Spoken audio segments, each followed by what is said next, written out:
மாண்புமிகு நாகை பாலி அவர்கள்.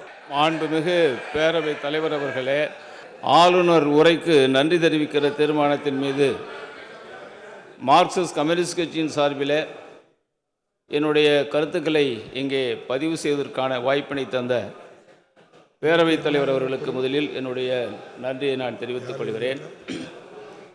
மாண்புமிகு பேரவைத் தலைவர் அவர்களே, ஒன்றிய அரசு தமிழ்நாட்டிற்கு வரி வருவாயில் உரிய பங்கை தர மறுப்பது, கல்விக்கான நிதியை வழங்க மறுப்பது, மதுரை கோவை மெட்ரோ ரயில் திட்டத்திற்கு அனுமதி மறுப்பு, விவசாயிகளின் நலன் சார்ந்த நெல்லின் ஈரப்பதத்தின் அளவை 22% உயர்த்த மறுப்பது, ரயில்வே திட்டங்கள் மறுப்பு, கீழடி ஆய்வுக்கு அங்கீகாரம் தர மறுப்பு, பல்வேறு வளர்ச்சி திட்டங்களுக்கு முட்டுக்கட்டை போடுவது என ஒட்டுமொத்த தமிழகத்தையும் தமிழக மக்களையும் வஞ்சித்து ஒன்றிய அரசு துரோகமிழைத்து வருகிறது.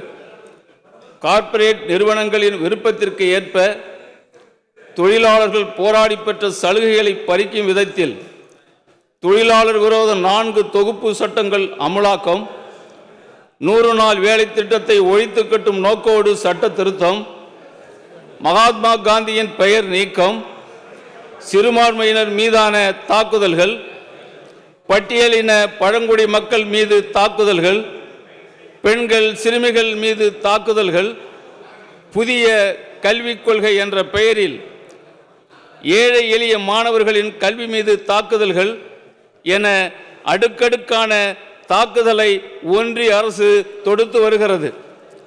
அனைத்து அதிகாரங்களையும் மத்தியில் குவித்து வைத்துக்கொண்டு மாநில சுயாட்சிக்கும் கூட்டாட்சி தத்துவத்திற்கும் விரோதமாகவும் மக்களால் தேர்ந்தெடுக்கப்பட்ட எதிர்க்கட்சி மாநில அரசுகளுடன் மோதல் போக்கை ஏற்படுத்தும் வகையில் ஆளுநர்களை ஏவி விடுவது என சர்வதிகார பாணியில் அரை பாசிச நடவடிக்கையில் ஈடுபட்டு வருகிறது.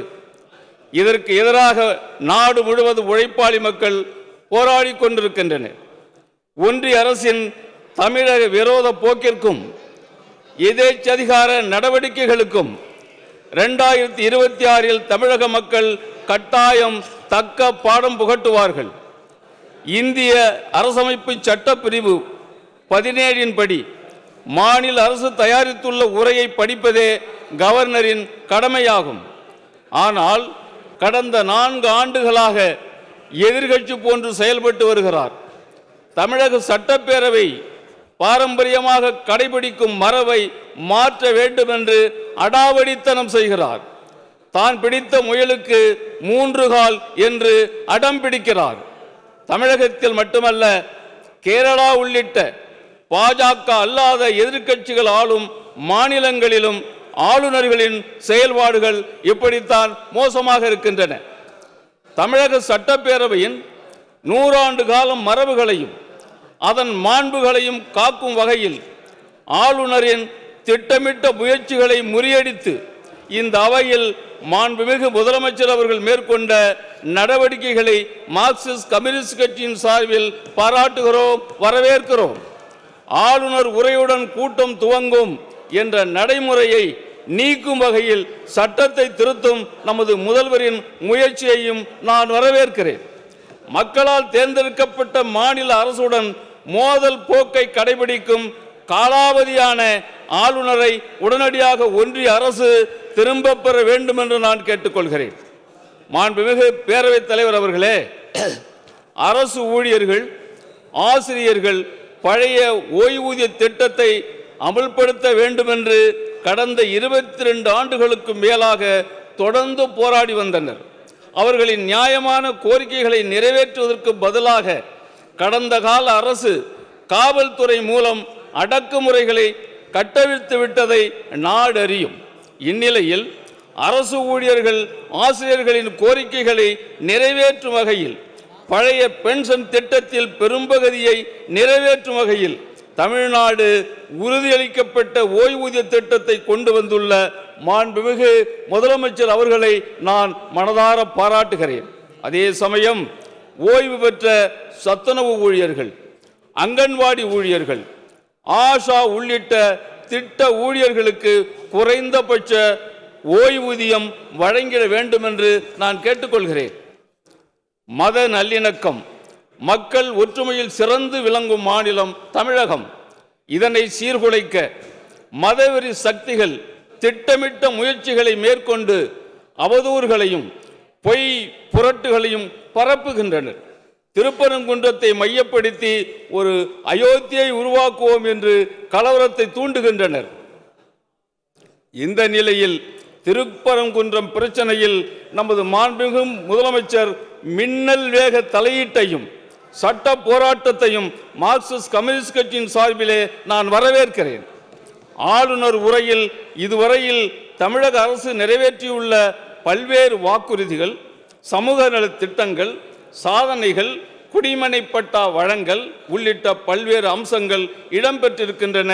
இவைகளுக்காக தமிழக முதல்வரை நான் மிகவும் பாராட்டுகிறேன்.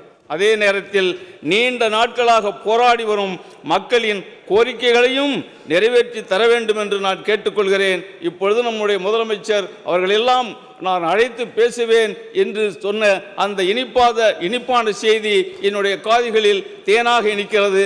அப்படி ஒரு நல்ல அரசை நடத்தி வருகிற நம்முடைய முதலமைச்சர் இந்த போராடுகிற மக்களை எல்லாம் அழைத்து பேசி அவருடைய கோரிக்கைகளை நிறைவேற்ற வேண்டும் என்று மீண்டும் அழுத்தமாக நான் முதலமைச்சர் அவர்களை வேண்டிக் கொள்கிறேன். மாற்றுத்திறனாளிகளுக்கு வழங்கப்படும் மாதாந்திர ஊதியத்தை ஒரு 3000 ரூபாயாக உயர்த்தி வழங்க வேண்டும் என்று நான் கேட்டுக்கொள்கிறேன். நெல் குவிண்டாலுக்கு ரூபாய் 3500 வழங்கிட வேண்டும் என்று நான் கேட்டுக்கொள்கிறேன். தூய்மை பணியாளர்கள், சத்துணவு, அங்கன்வாடி, டாஸ்மாக், மக்கள் நல பணியாளர்கள், எம்ஆர்பி செவிலியர்கள், சாலை பணியாளர்கள், மக்களை தேடி மருத்துவ ஊழியர்கள், டெங்கு மலேரியா கொசு ஒழிப்பு ஊழியர்கள், மின்வாரியத்தில் பணிபுரியும் 10,000க்கு மேற்பட்ட ஒப்பந்த தொழிலாளர்கள் மற்றும் அரசின் பல்வேறு துறைகளில் தொகுப்பூதியம், தினக்கூலி, ஒப்பந்த முறையில் பணிபுரியும் ஊழியர்கள் ஆகியோரின் பணி நிரந்தர கோரிக்கையை அரசு பரிசீலித்து நிறைவேற்றிட வேண்டும் என்று நான் கேட்டுக்கொள்கிறேன்.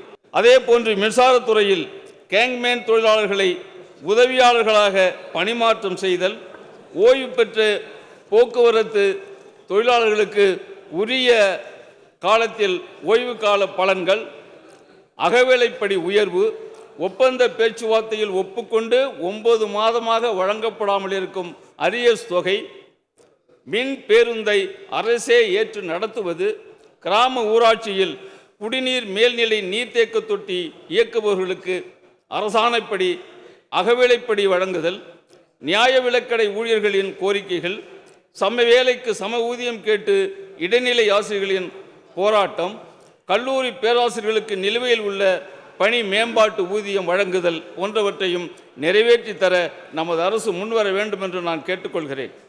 சென்னை மற்றும் புறநகர் பகுதிகளில் நீண்ட காலமாக வசிக்கும் ஏழை எளிய மக்களுக்கு குடிமனை பட்டா வழங்கிட கோரி மார்க்சிஸ்ட் கம்யூனிஸ்ட் கட்சியின் சார்பில் 2025 டிசம்பர் 16 அன்று சென்னையில் மனு கொடுக்கும் இயக்கம் பல்லாயிரக்கணக்கான மக்கள் பங்கேற்புடன் எழுச்சியாக நடைபெற்றது.